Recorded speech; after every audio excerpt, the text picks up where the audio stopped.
కొండల మీదకి వెళ్ళేవాడిని ప్రార్థన చేయడానికి. ఎందుకంటే యేసుప్రభు ఒలివ కొండ మీదకి వెళ్ళేవాడు, అలాగా మోషే గారు ఏమో సీనాయి కొండ మీదకి వెళ్ళేవారు. అంటే కొండ మీదకి వెళ్తే కానీ దేవుళ్ళు కనబడరేమో, దేవుడు కనబడతాడేమో అని అలా నమ్మి నాకు నేనుగానే అపార్థం చేసుకొని కొండ మీదకి వెళ్ళేవాడిని అండి. కొండ మీద ఎప్పుడు రాత్రిప్పుడు వెళ్ళేవాడిని. పగలు చేస్తే ప్రార్థన అనిపించుకోదండి. దీర్ఘ ఉపవాస ప్రార్థన, అంటే స్నానం చేసేసి రాత్రి అన్నం తినడం మానేసి కొండెక్కేవాడినండి ప్రార్థన చేయడానికి. అప్పుడప్పుడు ప్రార్థన చేసి కళ్ళిప్పి చూసేవాడినండి. ఒకళ్ళు దేవుడుగాని వచ్చాడేమో, నిలబడ్డాడేమో.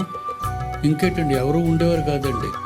అప్పుడు మనసు కఠోరం అయిపోయిందండి, కఠినం అయిపోయింది నా మనసు అంతా.